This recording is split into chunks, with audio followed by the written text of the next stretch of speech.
Hey ladies and gentlemen, so in this video I want to talk about the curious case of Bill Maher.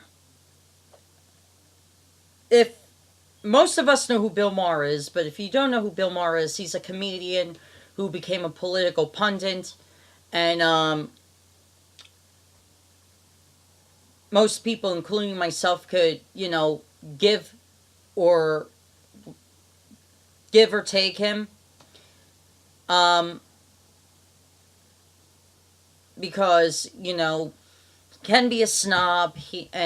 Sometimes when he does have panelists on a show, he likes to yell over them sometimes, so it makes it sound like he's the more intelligent one on the whole table.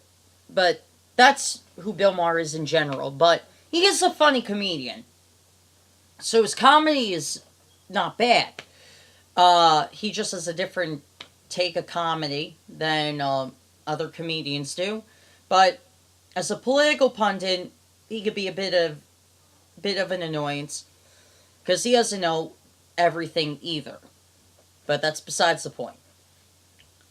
So Bill Maher, for a long time, has been on the right side of history in terms of positions. For example, when the Iraq War happened, when it shouldn't have happened, Bill Maher was the first one to say we should not be in this war. We should not even consider invading a country that did not affect us on 9/11. If we should go to war, we should go to war with Saudi Arabia because they're the ones that attacked us. That was his position in 2002, 2003, so on and so forth, right?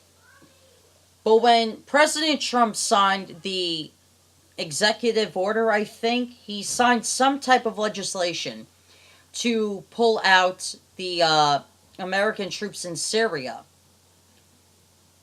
which, by the way, good. You know, it should have been done differently, but good. At least our troops are coming home. At least our troops are getting out of Syria. We shouldn't have been there to begin with. But Bill Maher suddenly goes from anti-war to we must be in the Middle East indefinitely. He didn't say indefinitely, but that was what he was implying. Was that we should be there indefinitely. With no exit strategy, no way of getting out. No, we have to reign power in the Middle East. Which I disagree with. Because if you're going to be on the right side of history, you should want the troops to get out of Syria. You should want the troops to get out of Afghanistan and Iraq, so on and so forth, right? So we could end this forever war, which I think all these wars in the Middle East are going to expand beyond the length of time that the Vietnam War lasted. So, anyway,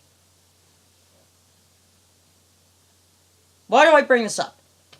Because Bill Maher is such a flip-flop in terms of what he supports politically that it's hard for him to stay consistent on something. He'll stay consistent on something if it's popular. But he'll change his mind if someone he disagrees with supports the same popular opinion he does. And this perplexes me because Bill Maher says he's opposed to Donald Trump, but yet he supports the illegal coup that we're taking part in Venezuela. Most people know who Ann Coulter is. She's on Twitter, she's been on Fox, MSNBC, CNN. She's been all over the place. But here's the thing about Ann Coulter. Once in a blue moon, she appears left-wing when she's debating other left-wingers. Even though she's right-wing, she appears left-wing on occasion. So when Bill Maher interviewed her, and she said, we should not be involved with Venezuela whatsoever. Our presence there is creating an illegal operation. Their elections should be like ours, free and open to all, and nobody should be forced to vote for one person. That was her position. And I disagree with Ann Coulter a lot, but I agree with her there.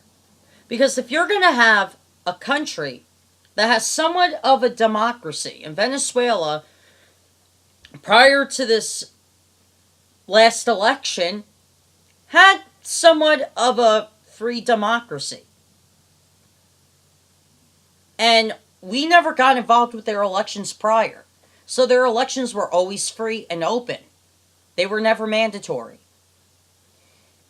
But Bill Maher supports this illegal coup that Trump is in favor of, despite the fact he opposes Trump. Bill Maher's just a conflicting character. He's flawed. I don't hold that against him. We're all flawed, but he's very inconsistent when it comes to what he supports politically. And yeah. So, see ya.